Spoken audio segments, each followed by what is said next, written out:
Yeah, so ang ako lang to take no, if I will borrow the words of Mayor Raisa, this is just politics.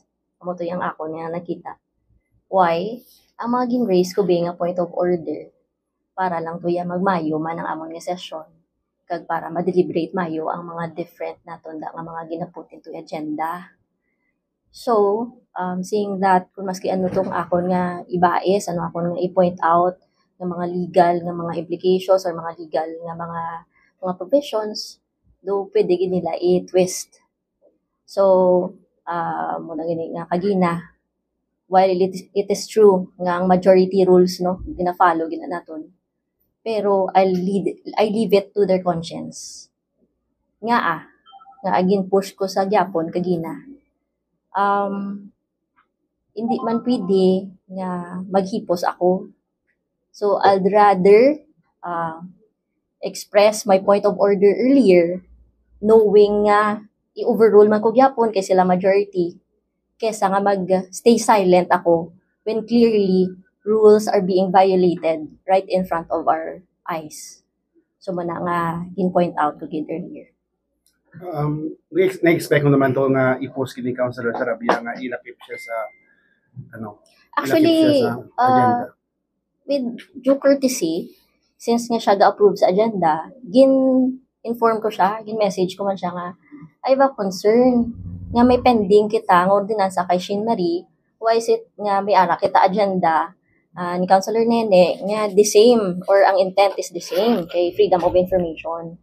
And he mentioned nga ginaubrato daw nila sang 11th City Council kag the IRP or the Internal Rules of Procedure is silent.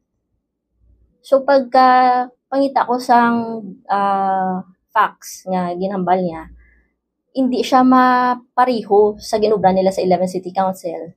Nga ang proposal ni Councilor Alan kag ni Councilor Yang with regarding sa regulation sa water, tubig, the same day nila gin-pass or the same day nila gin-pa-include sa agenda. So ti Mary, gid man iki the same day. Well, in this case, kay Councilor Shin naman niya, kay Councilor Nene, lain. Because last week, napasa na for first reading, it was properly referred to the committee, so nahatag naman ang draft ordinance. So, paano siya nagpariho? Kay subong lang yan kay Councilor Nene. Earlier, I had an option nga hindi ko mamnaog and to rule it out of order. But then, ginhambal ko nga, ubrahon ko na lang another option nga para at least, may fairness man bala, I would like them to ask or to speak kung nga idusok gid ni, and at the same time, ano ang difference sang iya nga ordinansa kag kay Councilor Shin. Because based sa agpon nga IRP, kita naman to, nga kung may ara pending nga motion or pending nga mga item, nga na-refer na sa committee level, hindi na pwede madebatihan kay may pending na ta nga motion nga ara sa committee.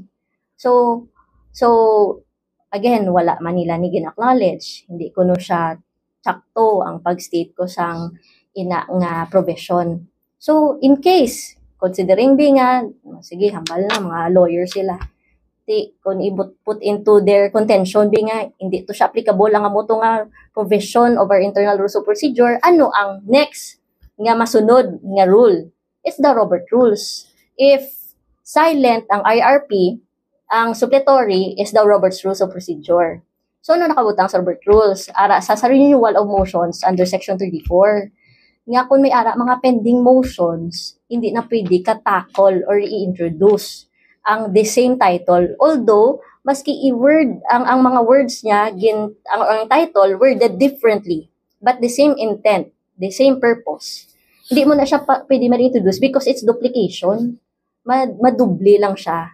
So, dapat, ang ubrahon lang niya, i-refer lang na siya sa committee level, hindi mo na siya ma-reintroduce. Because, again, dapat i-bar mo na siyang ina nga motion kay it's duplication. So, for as the presiding officer, ang pwede lang mo lang ma-direct is, okay, ang ini nga mga suggestions sa amuni nga proposal kadto na kamo sa committee level sa original author or sa author nga first nga nag-introduce na.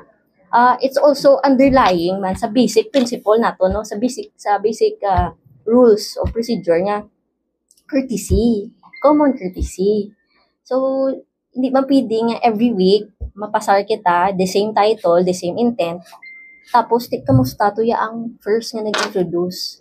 So, madula na siya ang procedure, madula na ta ang rules, kag madula na ang paano naton ihitsuhon ang mga different matters naton nga gina-discuss diri sa City Council.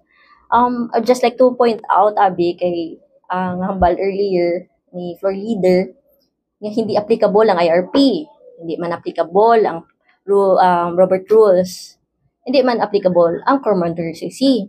So if all of these three are not applicable, di ano galing applicable nga rules na basihan namon permi sa City Council? Wala gali pag gusto. So ang ako nang yatik is sort of selective ang pag-implement sang amon nga internal rules, kay if it is advantageous sa ila or okay sa ila or grupo nila, okay, i-follow ang rules. But kung hindi gali disadvantageous sa ila or hindi ila grupo, i-bend ang rules. I-point out ko man, wala ko lang na-point out earlier, nga this also happened similar sa pagpasar ni Councilor Shin ang RPT.